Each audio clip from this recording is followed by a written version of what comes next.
Good morning, class. Now we already discussed about the karyokinesis. Now the next topic, that is cytokinesis. I already discussed in the previous class that the cytokinesis is different in the animal cell and plant cell. First of all, we talk about the animal cell. When we talk about the animal cell, so at the end of the karyokinesis, means a telophase, the furrow is formed between the two nuclei in cell membrane. So here a furrow is developed. Clear? This is cell furrow, and this cell furrow continue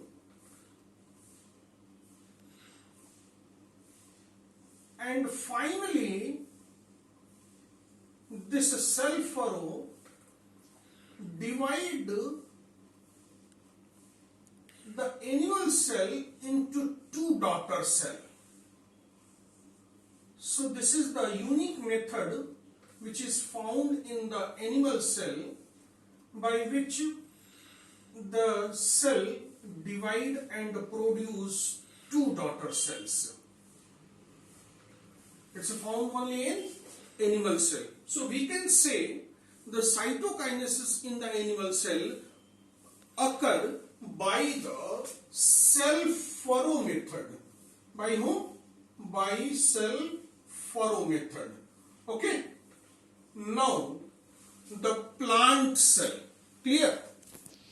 Cell, due to the presence of the outer rigid covering, that is cell wall, so there is no possibility of the formation of furrow. So plant cell cytokinesis occur by a unique method. What happened? In between the both nuclei, in the middle region of the cytoplasm, there is deposition of the vesicles of the Golgi bodies, etc. And they initiate or form a plate-like structure. Initially, this is called phragmoplast. It is what? This is called phragmoplast. And further, this phragmoplast, or simply we can say cell plate. So this phragmoplast or cell plate continue to move towards the peripheral region, and when they move towards the peripheral region, they form a complete plate between the two nuclei of the plant cell, and ultimately the plant cell divide into two daughter cells. So this is the method of cytokinesis in the plant cell. Clear? Any doubt? Thus animal cell divide by the cytokinesis occur by the cell furrow method, and in plant cell this cytokinesis occur by the cell plate method. Okay. Now overall difference between the mitosis in animal cell and in plant cell. In animal cell there is formation of esters, there is involvement of the centrioles, but in plant cell no ester, no centrioles. So one, in animal cell it is considered as estral mitosis, and in plant cell it is considered as anestral mitosis. Next, when we see the next difference, the cytokinesis in animal cell occur by the cell furrow method, and in plant cell this cytokinesis occur by the cell plate method. Okay. Next, when we see where it occur, So in animal cell, normally it's occur during the growth, development, during the regeneration, replacement, and this mitosis in plant cell normally continue in the meristematic region. It's also for the lengthening of the plants, for the growth of the plants. Okay, so this is the topics related with the mitosis. Once again I summarize. The mitosis begins with the interphase, and interphase continue by the karyokinesis, and karyokinesis, after the completion of karyokinesis, there is cytokinesis. So all these events of the cell division occur in a cyclic manner. In what manner? It's occur in a cyclic manner. Means a cell is present, that cell undergo the mitosis division, and then it's a completed division and produce new cell. So all the events which occur during the cell division, they follow a cycle, and this is considered as what? Cell cycle. So cell cycle include interphase, then so interphase means G1, S and G2. So it is preparatory phase. This is what? Interphase. Then interphase followed by the karyokinesis. Karyokinesis means prophase, metaphase, anaphase. It is what? Prophase, metaphase, anaphase, telophase, and finally that is completed by the cytokinesis. So it is all about the cell cycle.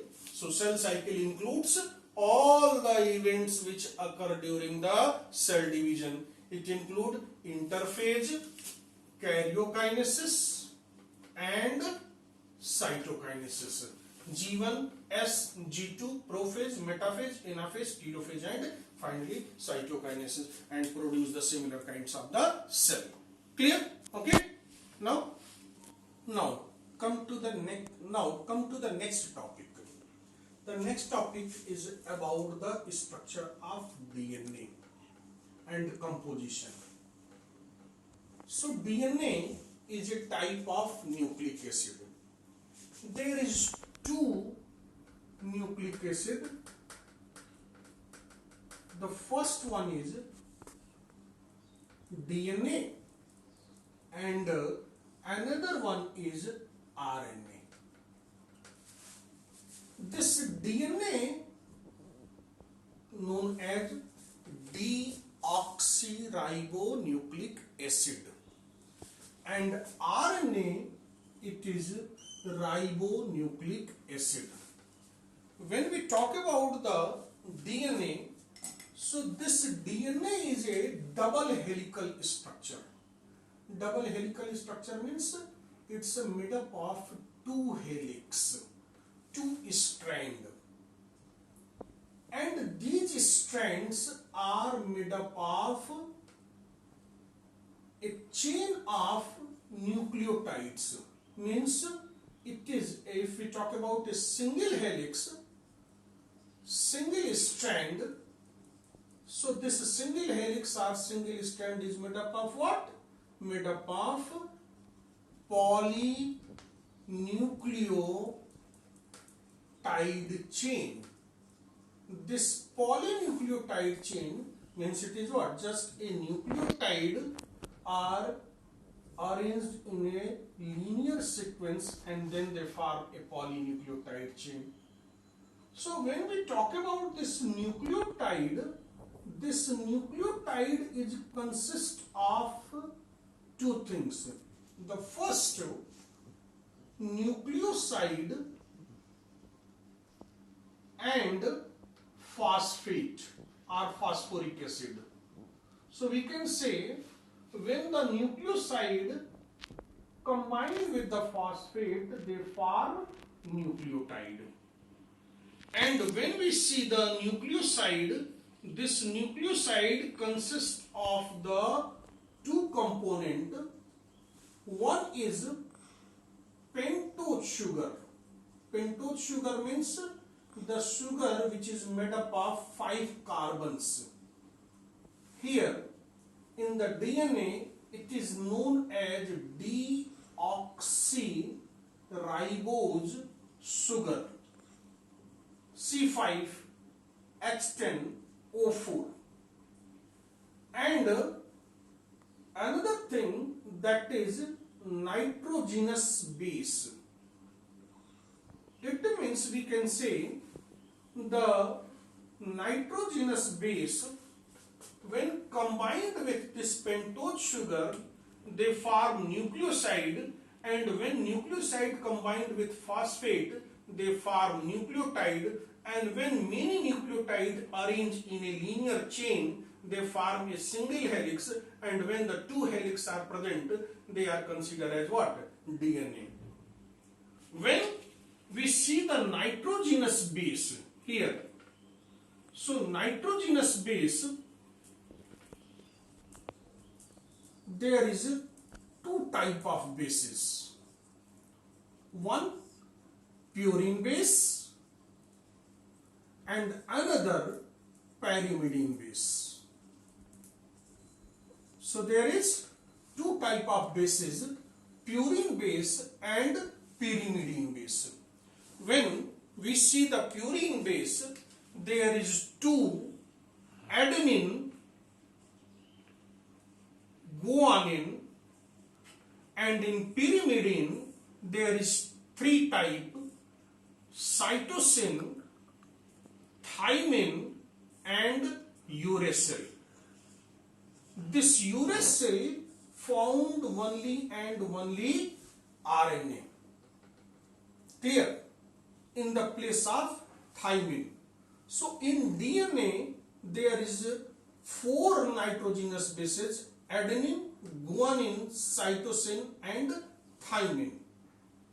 In RNA also 4 nitrogenous base: adenine, guanine, cytosine, and uracil. So these purine and pyrimidine bases, which is a nitrogenous base, when these nitrogenous base combined with the pentose sugar, they form nucleoside.